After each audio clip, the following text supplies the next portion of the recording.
Hai semuanya, balik lagi sama calon sarjana. Pernah denger gak kalau ada sebuah cerita yang kedengerannya tuh kayak bohongan? Soalnya kejadiannya tuh terkesan kayak gak mungkin guys, atau gak masuk di akal sama sekali. Nah, cuma kita punya nih cerita yang terdengar bohongan tapi ternyata 100% asli teman-teman. So, daripada semakin penasaran, hai, gua Andre dari calon sarjana dan inilah guys 3 cerita nyata paling mengejutkan yang ternyata pernah terjadi beneran di dunia. By the way, kalau kalian suka dengan tipe video seperti ini, jangan lupa kasih like, share, dan juga subscribe-nya ya teman-teman.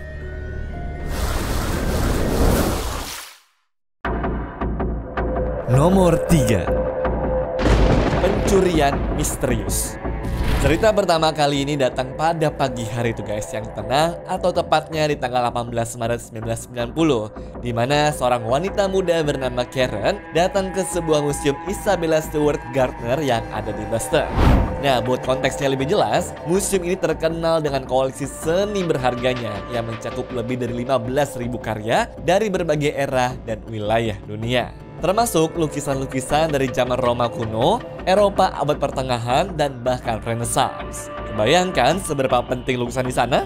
Nah, buat kalian tahu juga nih guys, Karen adalah seorang satpam museumnya. Jadi waktu sampai di kantornya, dia cobalah tuh buat neken bel pintu masuk karyawan gitu guys, supaya pintunya tuh dibukain dari dalam. Setelah nyoba beberapa kali, rasa khawatirnya pun muncul tuh teman-teman. Soalnya nggak pernah kejadian kayak begini sebelumnya. Udah coba-coba buat teriak-teriak juga, sayangnya tidak ada yang muncul. Ya ngerasa ada yang aneh, dia pun cabut lagi tuh buat nyari telepon umum untuk nelfon kepala keamanan museum. Nah, setelah 10 menit nunggu, kepala keamanan pun tiba dan bawa Karen masuk lewat pintu lainnya. Intinya mereka tuh berhasil masuk lah guys lewat pintu belakang gitu. Tapi pas jalan di lorongnya itu gelap banget teman-teman. Kebayang nggak kalian museum yang lampunya itu pada mati semua? Nah, beginilah kondisinya guys. Tapi di ujungnya terang benderang gitu ya. Namun betapa terkejutnya mereka nih pas ngelihat ruangan kantor keamanan itu kosong. Iya guys, gak ada satupun petugas yang berjaga. Padahal seharusnya petugas museum ini dijaga 24 jam.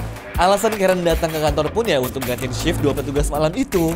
Nah, selain petugasnya nggak ada, ruangannya pun juga berantakan guys, dimana beberapa pintu kelihatan dicongkel tuh. Dan kamera CCTV juga pada kebalik semua menghadap tembok gitu. Sontak, Karen dan juga kepala keamanannya langsung sadar nih kalau ada hal buruk yang terjadi sebelumnya. Disinilah Karen dan juga petugas keamanan sadar kalau museum mereka telah kemalingan dan bahkan menjadi pencurian paling bersejarah. Jadi gini ceritanya teman-teman, kita mundur dulu kali ya ke malam sebelumnya. Di malam itu petugas keamanan bernama Rick Ebert dapat jadwal buat shift malam sama si Randy. Karena masih muda, Rick tuh ya sebenarnya gak suka sama kerjaannya ini guys. Cuma karena gak ada pilihan lain, ya jadi dijalanin aja lah. Nah, di malam itu setelah Rick masuk ke museum, dia pergi ke ruangan keamanan untuk ketemu Randy. Setelah ngobrol-ngobrol bentar, Rick pun mutusin tuh buat muterin museumnya untuk ngecek keadaan sekitar. Sayangnya, gak lama setelah itu alarm kebakaran di gedung tiba-tiba aja berbunyi, yang bikin Rick langsung ngecek keadaannya. Cuma setelah dicari kesana kemari, dia nggak nemu ada api sama sekali dan mutusin buat matiin alarmnya. Nah, sebenarnya kejadian begini tuh sering banget terjadi guys, soalnya tuh gedungnya udah tua dan teknologinya juga belum secanggih sekarang. Setelah itu, Rick kembalilah ke kantor keamanan dan bertukar tempat dengan si Randy. 30 menit kemudian, Rick yang lagi nyender di ruangan keamanan ngedenger tuh ada suara bel dari salah satu pintu museum. Di kamera CCTV kelihatan tuh guys kalau ada 2 orang polisi yang berdiri di depan pintunya. Di situ dia nekan tombol intercom buat nanya ke polisinya guys. Apakah ada yang bisa kita bantu pak? Polisinya pun ngejawab guys. Kita nerima laporan dan mau ngecek keadaan di museum. Bolehkah kita masuk?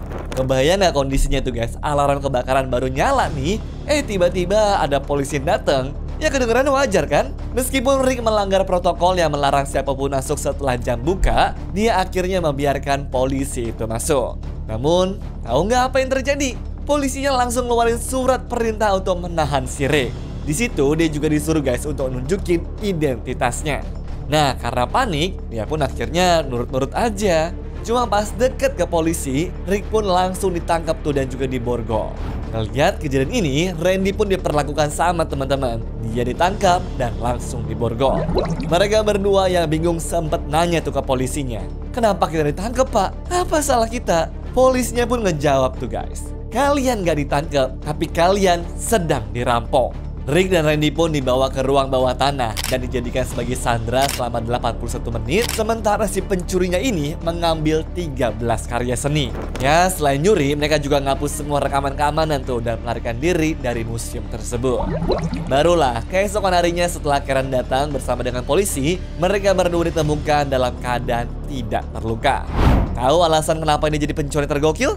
Karena sampai sekarang guys, para tersangkanya tidak pernah ditemukan dan berhasil mengambil banyak lukisan terkenal yang salah satunya adalah milik Rembrandt. Tahu nggak nilai lukisannya berapa? 500 juta dolar teman-teman. Bahkan banyak juga teori yang bilang kalau Rick dan juga Randy terlibat dalam kasus ini. Cuma ya itu semua tidak bisa dibuktikan sama sekali. Nomor 2. Gua kelelawar. Pada pernah nonton Batman kan? Adegan pas dia jatuh ke bawah sumur yang terus ketemu sama banyak banget kelelawar itu loh guys. Kalian tahu kan? Nah, pada tanggal 4 Agustus 2019, seorang pria berusia 28 tahun bernama Sumbora mengalami hal yang mirip kayak begitu guys. Jadi gini ceritanya. Pria ini adalah seorang petani asal Kamboja yang pergi ke hutan buat mencari kotoran kelelawar. Itu semua dilakuin karena kotoran kelelawar itu bagus banget guys untuk dijadikan sebagai pupuk. Di hari itu dia berencana mendaki Gunung Chakri untuk ngumpulin kotoran kelelawar sebanyak mungkin.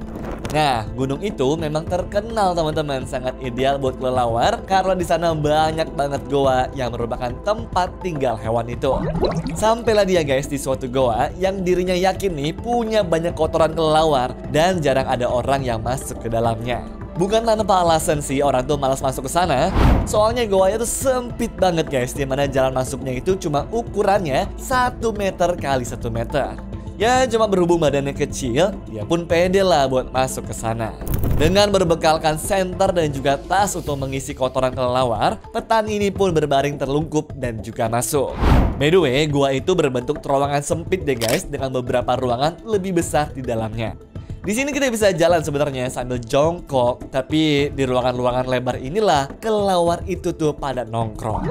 Nah, otomatis kalau ada kelelawar, udah pasti bakal banyak kotorannya dong di lantainya. Jadi tujuan petani ini jelas guys dan juga masuk akal ya, karena dia mau masuk ke dalam semua tempat-tempat ini buat ngumpulin semua kotorannya.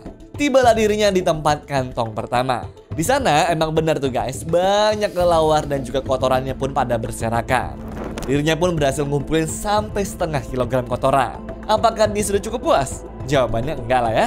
Dia lanjutin perjalanan itu guys untuk masuk ke kantong goa selanjutnya. Dia pun berjalan masuk lagi sambil menarik tasnya dengan tali karena celah pintu masuk yang sempit dan gelap. Sayangnya nih, di sini dia nemuin sedikit masalah.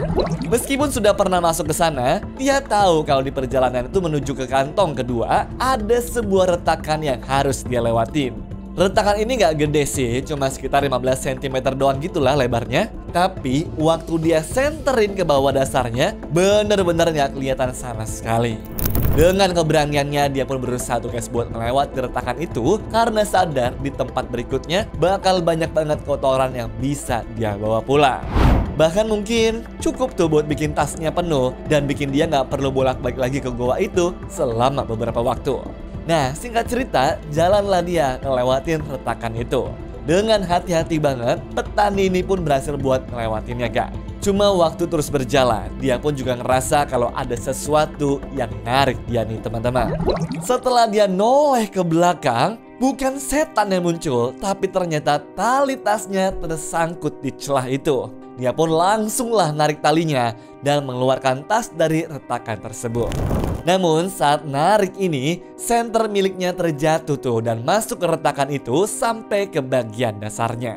Ya ternyata sih nggak dalam-dalam banget tuh. Akhirnya dia pun muter arah badannya tuh dan berusaha buat menggapai senternya ini. Soalnya tanpa senter tentu dia nggak akan bisa kemana-mana dan akan terjebak di goa yang super gelap. Dirinya harus memaksakan bahunya itu guys masuk lebih dalam ke celahnya untuk bisa menjangkaunya. Akhirnya singkat cerita, petani ini pun berhasil menyentuh senternya tuh. Namun tepat saat dia hendak mengambilnya, sesuatu yang gak terduga terjadi. Malam itu Sam gak pulang sama sekali guys. Keluarganya sih masih biasa aja, nggak terlalu khawatir gitu lah, karena memang petani ini sering banget cari kotoran kelelawar selama beberapa hari gitu. Namun setelah 2 hari berlalu, mereka pun ternyata mulai khawatir. Akhirnya ada saudara laki-laki Sam nih yang nyari, dan instingnya pun benar. Dia masuk ke dalam goa yang sempit itu, memanggil-manggil nama Sam. Saat mendekati ruangan kedua, dia nemu tas petani ini guys telah tergeletak di tanah. Nah, tiba-tiba dia ngedengar suara rintihan lemah dari bawah sana. Cuma waktu dia panggil nama Sam, gak ada jawaban sama sekali. Saat terus berjalan merangkak, saudaranya ini mendengar suara tangisan sambil ngomong, "Apakah itu kamu, Sam?" Nah, ternyata Sam ini terjatuh ke dalam celah di lantai goa saat berusaha mengambil senternya. Tubuhnya terjepit di dalam celah yang sempit itu selama beberapa hari tanpa makanan dan juga minuman. Sam merasa sangat putus asa dengan mengira kalau dia tuh akan meninggal di sana teman-teman. Bahkan petani ini berharap kalau dia punya pisau di kantongnya untuk bisa mengakhiri hidupnya sendiri tanpa harus tersiksa. Ya, karena kondisi yang sangat sulit, Sam baru berhasil dikeluarkan setelah 4 hari di sana. Gila ya, Batman yang cuma beberapa jam aja traumanya segitunya guys. Gimana jadinya si Sam ini coba? Pasti ngeri banget kan? Nomor 1. Makan malam keluarga. Pada 23 Agustus 2013, di sebuah rumah kecil di pinggiran kota Rusia, ada seorang gadis berusia 8 tahun bernama Maria Shela yang sedang asik menggambar kuda di mejanya ini teman-teman. Itu bukan tanpa alasannya. Anak kecil itu jatuh cinta sama kuda karena sebelumnya orang tuanya tuh sempat ngebawa dia guys pergi ke sebuah peternakan. Nah, sejak saat itulah Maria jadi suka banget sama kuda. Cuma bukan itu inti ceritanya ya. Di meja makan saat itu, Maria lagi menunggu ayah dan juga keluarganya yang sedang masak untuk makan malam. Sang ayah sibuk motong bawang tuh sambil manasin minyak di kompor. Nah, sambil masak ternyata ayahnya ini baru sadar kalau ada bahan yang kurang nih. "Kita punya kentang gak ya?" Begitu kata si ayah bertanya kepada istrinya. Dan istrinya pun ngejawab dengan lantang, "Ada kok, tapi di ruang bawah tanah. Dan kayaknya udah agak tua deh." Nah, sambil masak bawang, si ayahnya ini pun langsung pergi tuh ke ruang bawah tanah untuk ngambil bahan masakan yang kurang itu. Sayangnya guys, beberapa menit kemudian bawang yang dimasak ayahnya gosong yang menyebabkan bau tidak enak. Gak berselang berapa lama, bawang di kompor pun mulai kebakar tuh dan asap di sana memenuhi dapurnya. Di sini sekeluarganya pada panik lah. Bahkan sang nenek langsung bergegas ke dapurnya tuh untuk coba kipas-kipas asapnya supaya cepet keluar rumah. Bahkan di sini dia sampai teriak, "Bawangnya gosong, ngapain sih lama-lama di bawah?" Tapi sayangnya guys, ayah Maria gak merespon sama sekali. Dengan gelagat yang kesal, sang ibu pun berjalan menuju pintu ruang bawah tanah tuh dan turun sambil menutup pintunya itu.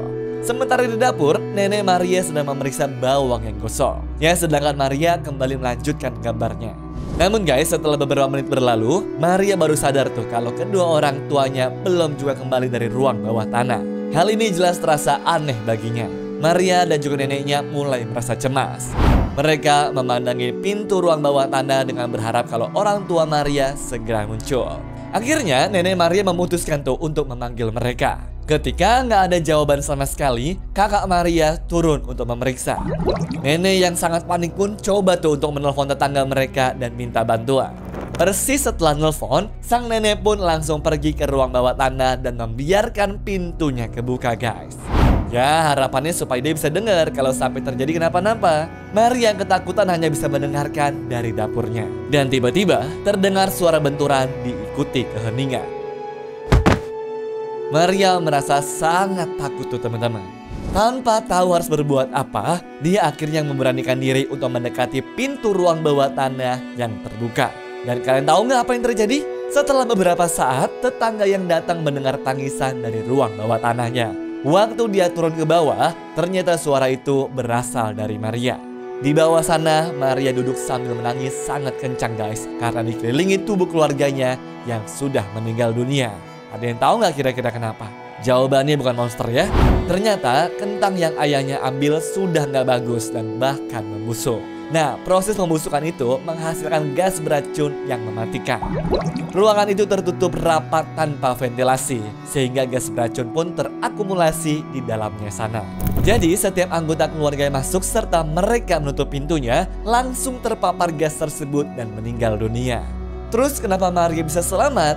Itu guys karena neneknya membiarkan pintunya terbuka semua. Jadi gasnya itu sempat keluar dan menyebar ke tempat lainnya. Waduh, ceritanya bikin sedih banget kan? Anyways, cukup sampai di sini ya guys video hari ini. Sampai jumpa di video selanjutnya. Dah.